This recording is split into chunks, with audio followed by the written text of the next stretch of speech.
मनुस्मृति को मानते हो, मनु ने तो जातिवादी व्यवस्था बनाई। तो ये जो आरोप लग रहे हैं उसका कारण है कि लोग वर्ण और जाति का अंतर नहीं समझ पा रहे। जाति का मतलब है कि जो जाति कहते हैं कि कहा गया है कि समान समान प्रसवा सा जाति, यानी जिनका प्रसव एक समान हो वो उस जाति के होते हैं। जैसे गाय है, गाय की अलग जात, भैंस की अलग जात, बकरा की अलग जात, भैंसा की अलग जात, कुत्ता की अलग जात, मनुष्य की अलग जात, क्योंकि इनके प्रसव जो है प्रसव भी भिन्न भिन्न, और जिनके प्रसव एक तरह से होते हैं वो एक जाति के हैं। तो मनुष्य जो जितना है इनका, चाहे वो तथा कथित हम लोग जिन जातियों को कहते हैं कि उनमें जो मनुष्य हैं वो एक ही जाति के हैं। तो जाति क्या है? मानव जाति। गधा जात, कुत्ता जात, घोड़ा जाति, ये पशुओं में जातियां हैं, लेकिन मनुष्यों में भी एक ही जाति है, वो क्या है? मानव जाति। हमारे यहाँ वर्ण व्यवस्था थी पहले, अब ये जाति व्यवस्था जन्म से हो गई। तो जन्म की जाति व्यवस्था से एक बहुत बड़ा नुकसान हुआ है कि जैसे अगर कोई व्यक्ति चाहता है कि हम ब्राह्मण बन जाएं और ब्राह्मण बन करके हम वही काम करें संसार में जो एक ब्राह्मण के कर्तव्य है, तो दूसरा व्यक्ति समाज का कहता है क्यों भाई तुम्हें नहीं शोभा देता है, तुम जो काम ब्राह्मण का ही है, यानी वो ये मानता है कि ये ब्राह्मण के घर में नहीं पैदा हुआ इसलिए ये ब्राह्मण नहीं है। उस समाज में अधिकांश यही बात जमी हुई है कि ब्राह्मण के घर जो पैदा होता है, चाहे वो शराबी हो, मांसाहारी हो, कितना भ्रष्ट हो, लेकिन वो ब्राह्मण है। तो इस बात को खत्म करने के लिए भी हम लोगों को अभियान चलाना है, क्योंकि ये व्यवस्था अगर कायम रहे तो फिर आर्यीकरण नहीं हो पाएगा। देखो ये व्यवस्था आर्यों ने पहले खत्म की थी। आर्यों के यहाँ पहले वर्ण व्यवस्था थी। हर व्यक्ति की जब गुरुकुल में बालक पढ़ता था, गुरुकुल में पढ़ने के बाद में उसकी वो अगर ब्राह्मण के योग्य होता था तो उस तरह से उसको उपाधि दे दी जाती थी, वो अपना उस तरह के कार्य करता था। अगर वो क्षत्रिय के योग्य होता था तो क्षत्रिय के कार्य करता था। अगर वो वैश्य के योग्य है तो अपना खेती है, पशुपालन है, व्यापार है, ये सब करता था।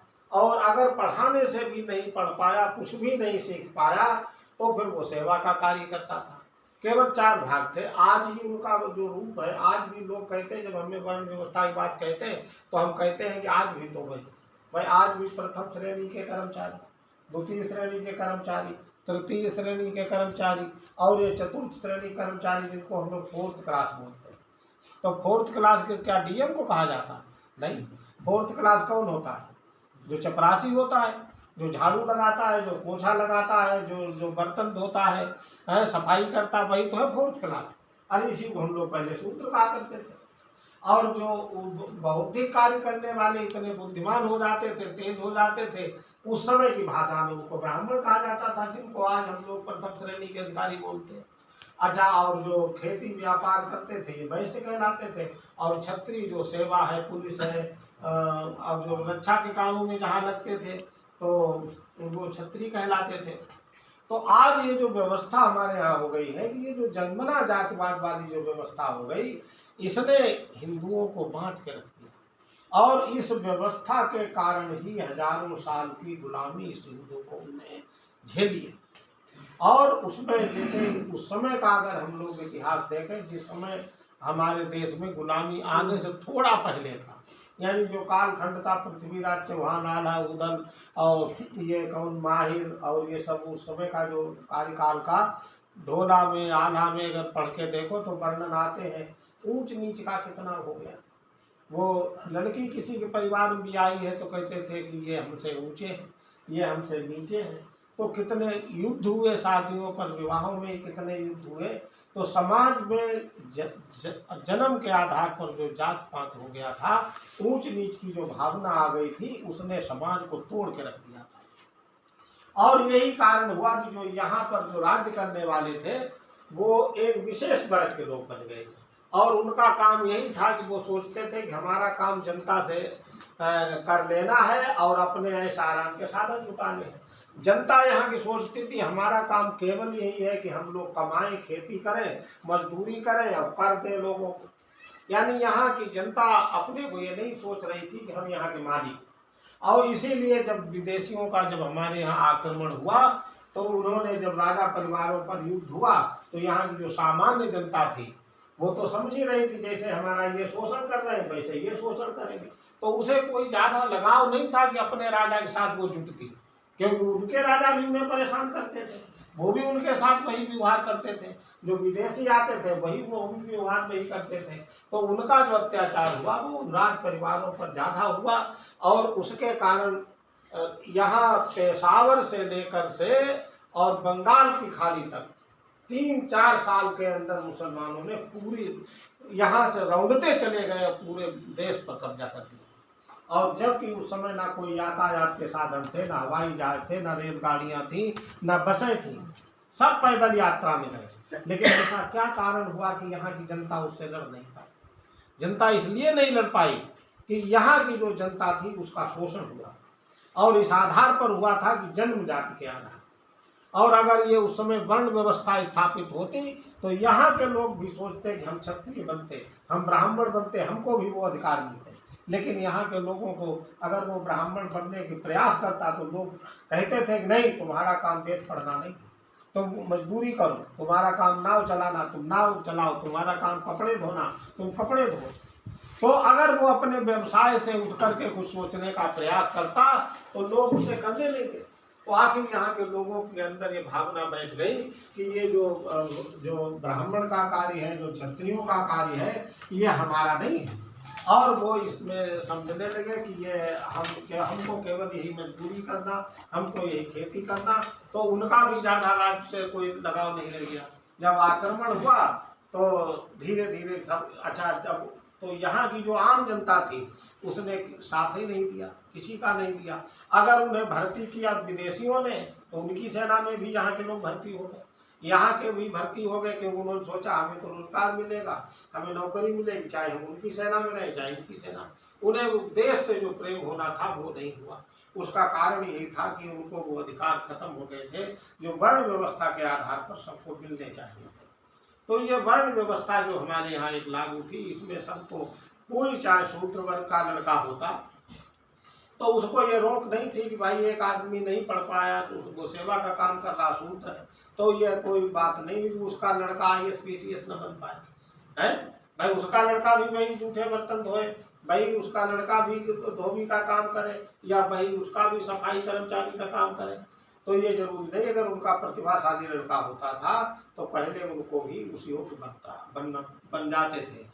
तो ये जो वर्ण व्यवस्था थी इसने समाज के प्रत्येक व्यक्ति को आगे बढ़ने का मौका दिया था, इसमें अवरुद्ध नहीं किया था। लेकिन जो बीच का जो कालखंड आया उसमें लोगों ने जन्मना जात व्यवस्था को स्थापित कर दिया, और जो ब्राह्मण थे तथाकथित वो ब्राह्मण बने रहे, चाहे उनमें कोई योग्यता हो अथवा ना हो। जो क्षत्रिय थे वो क्षत्रिय बने रहे, चाहे उनमें राज्य चलाने की क्षमता हो अथवा ना हो। तो इससे ये नुकसान हुआ हमारे देश का कि जो योग्यता प्रतिभा थी वो कुंठित हो गई, और उसका परिणाम हुआ कि हमारे देश ने हजारों साल की गुलामी झेली।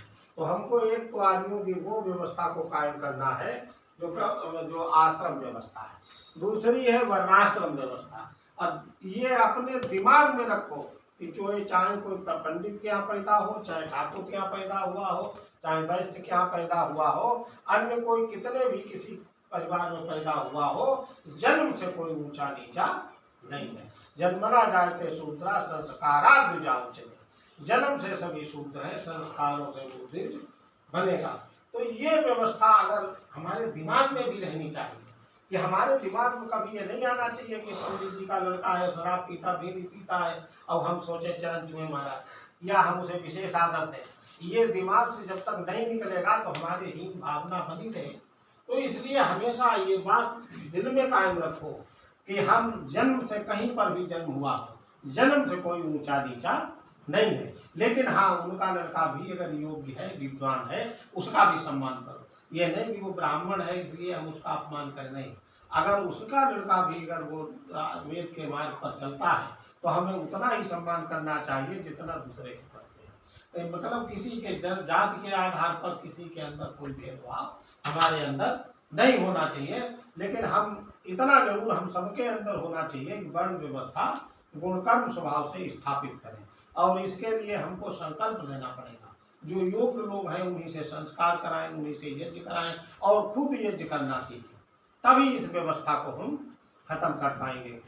तो एक तो ये हमारी दो व्यवस्थाएं ये हुई हैं, एक तो आश्रम व्यवस्था, दूसरी वर्ण व्यवस्था, और तीसरी समाज को संगठित करने के लिए आर्यों ने पर्वों की स्थापना की। वो 4 पर्व, वो पर्व कौन से हैं? 4। क्योंकि समाज जैसे एक गति से बहता है, देखा होगा कि जितने भी वनस्पतियां हैं, कोई जैसे मान लीजिए गन्ना है, गन्ना वृद्धि कर रहा है, लेकिन एक जगह पर रुक जाता है, फिर आगे फिर बढ़ता है, फिर रुकता है, फिर आगे बढ़ता है, फिर रुकता है, तो उसे क्या कहते हैं? पर्व माने संधि होता है। संधि कहते हैं, पर्व माने गांठ होता है। कोई भी चीज वनस्पतियों में देखो, बांस भी देखो, उसमें गांठ आएगी, फिर आगे बढ़ेगा, फिर रुकेगा। और कोई भी चीज वनस्पतियों में देखो, सब में पर्व होगा। इसी तरह से आर्यों ने भी जो हमारा जीवन का जो प्रवाह है उसको बीच बीच में उन्होंने रोका है, यानी उन्होंने पर्वों का आयोजन किया। पर्व माने संधि, यानी वो वहाँ पर रुके हैं और उन्होंने हमारे अंदर क्या कमियां आई और उसको दूर करने के लिए उन्होंने चिंतन करने के लिए उन पर्वों का आयोजन किया। उनमें एक पर्व जो है, सबसे पहला जो है, जिसको हम लोग बोलते हैं श्रावणी उपाकर्म या वेद अध्ययन कहलाता है। श्रावणी उपाकर्म जो है चातुर्मास यानी बरसात से पूर्व होता है, सावन की पूर्णिमा को श्रावणी उपाकर्म होता है, जिसका रूप आजकल रक्षाबंधन। इस रक्षाबंधन का कहीं कोई नाम नहीं, ना कोई राखी बांधने जाता था, ना कुछ नहीं। रक्षाबंधन को क्या होता था, हर व्यक्ति 8 साल का कोई बच्चा घर में न रह जाए, उसका यज्ञोपवीत माने जनेऊ उसे दिया जाता था, जिसको लोग रक्षा सूत्र कहने लगे। यज्ञोपवीत पहना करके उसको गुरुकुल भेजा जाता था। तो ये कहा जाता था कि ये सर्व शिक्षा अभियान था कि हमारे यहाँ कोई भी अनपढ़ ना रह जाए, और इसलिए वो यज्ञोपवीत सबका धारण करा के और गुरुकुल में भेजने का काम किया करते थे। फिर दूसरा आता था पर्व, जिसको हम लोग विजयादशमी बोलते हैं, जो आज दशहरा के नाम से है।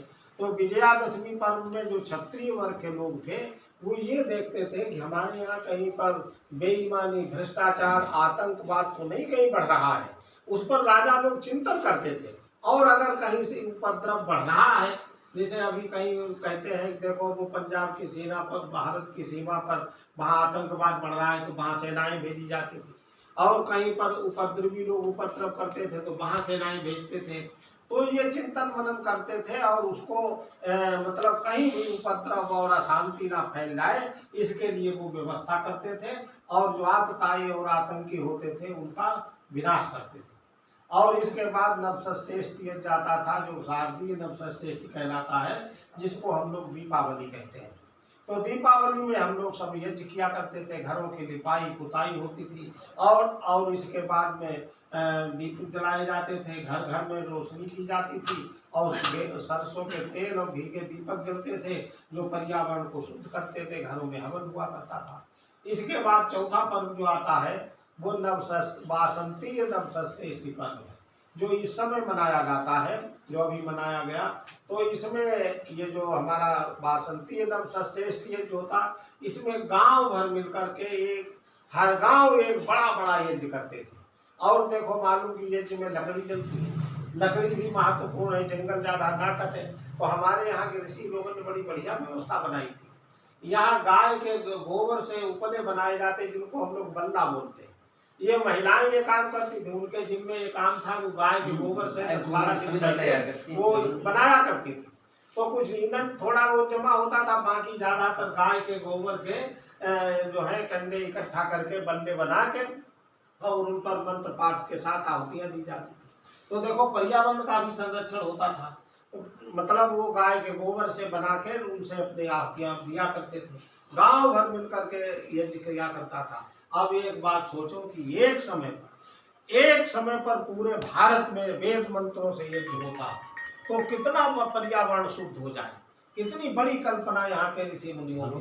एक साथ जब यज्ञ होगा तो पर्यावरण उसका धुआं उठेगा, वातावरण एकदम हाँ बनेगा, और एक साथ मंत्र पाठ होगा, एक साथ उपासना और प्रार्थना होगी, पूरी दुनिया में जाएगी दुनिया में। तो ये एक बहुत बढ़िया व्यवस्था आज ये लोगों ने बना रखी थी। अब इनमें क्या हुआ कि इन व्यवस्थाओं को कतई जो मूल से हम लोग अब मूल से कैसे हटे? अब जो श्रावणी उपाकर्म था उसका बहन भाई का पर्व मान लिया कि ये जो है ये रक्षाबंधन का पर्व है, उसका रूप बदल दिया। अब राखी राखा हो गया, उसमें ज्यादा व्यय हो रहा। जो हमारा मूल था पढ़ाई का और यज्ञोपवीत धारण करने का, यज्ञोपवीत परिवर्तन का, वेद का पठन पाठन था, वो खत्म हो गया, दूसरे रूप में आ गए।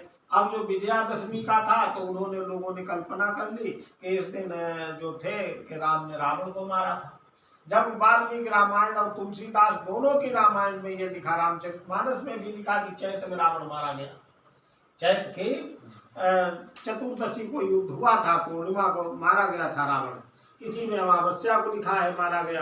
तो इस तरह से, लेकिन ये मारा चैत में ही गया। और राम जो थे 5वें दिन वहां से आकर के अयोध्या पहुंच गए थे, उनका राज तिलक हुआ था। विजयदशमी का रावण के मरने से और दीपावली को राम के राज तिलक से कोई संबंध नहीं, लेकिन ऐसी कहानियां गढ़ी गई कि अब जनता उससे बिल्कुल उसी को अब पक्का मान रही है। अच्छा, इसी तरह से ये जो हमारा जो चौथा पर्व है जिसको होली कहते हैं, होली में भी ऐसी कहानियां गढ़ी गई कि राजा हिरण्यकश्यप थे, उनका लड़का प्रहलाद था, और वो प्रहलाद जो था वो आस्तिक था, यानी ईश्वर की उपासना करता था, और इसलिए हिरण्यकश्यप उससे नाराज था। तो उन्होंने अपनी बहन को, यानी प्रहलाद की बुआ होलिका थी, उससे कहा कि इसको मार दो, ये भक्ति करता है। तो वो लेकर के वो आग में बैठ गई, आग जली। तो होली, वो जो अंबर चीर था होली के पास, होलिका के पास, तो अंबर चीर प्रहलाद पर पहुंच गया, तो प्रहलाद बच गए, होलिका जल गई। उसकी यादगार में लोग होली जलाने लगे। अब ये केवल कपोल कल्पित कहानी, इसका कोई इससे संबंध नहीं। अब अच्छा, होलक है क्या?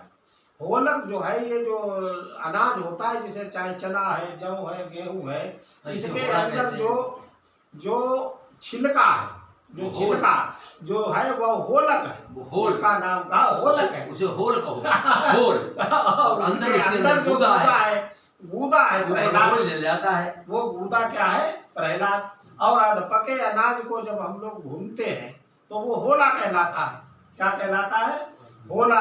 अब इसमें जब यज्ञ होता है तो उसमें ये हमारे यहाँ परंपरा है कि जो नया अनाज तैयार होता है उसको सबसे पहले हम लोग यज्ञ में समर्पित करते हैं। यज्ञ में तो वो समर्पित किया जाता है, जौ है, गेहूं है, जो भी अनाज चना है, तो उसको समर्पित करके तब मनुष्य उसे खाना शुरू करता था। और दूसरा वैज्ञानिक कारण भी इसका था कि जब जौ सामग्री में मिलाया जाता है तो ये वर्षा को रोकता है, क्योंकि अब गेहूं की फसल सब पकी हुई है, सरसों पकी हुई, खेत में सारी फसलें इन दिनों पकी होती, तैयार होती, अगर वर्षा हो गई तो नुकसान हो जाएगा। तो इसलिए उन्होंने ये बनाया कि भाई ये जौ अधिक मात्रा में मिलाया जाए ताकि वर्षा रुके और जो चैत में बीमारियां ज्यादा फैलती हैं उन पर भी रोकथाम हो। तो ये उन्होंने यज्ञ बनाया और इसके सामूहिक व्यवस्था की, सब लोग मिलकर, गांव भर लोग मिलकर के एक वेदी पर सब बैठ करके करें। दूसरी बात, सामाजिक संगठन हमारा बना रहे, इसके लिए उन्होंने कहा कि साल में किसी से का शिकवा गिल्ला कहा सुनी हो जाती है तो इस दिन आदमी आके घर परिवार दूसरे लोगों से भी मिलता है, उन्हें गले लगा लेता है और उनका संगठन फिर मजबूत हो जाता था। वो आज इतना बिगाड़ वो हाँ, उसको ठीक लोग, हाँ, तो उसका प्रयोग गलत हो गया। और इसका प्रयोग और हुआ दीपावली के बाद अगले दिन परिवार को कितने बकरे कट जाते हैं, कितने मुर्गे काट जाता है। अच्छा, होली पर भी उसने यही कर दिया। हाँ, तो ये सब क्या है कि हिंदुओं ने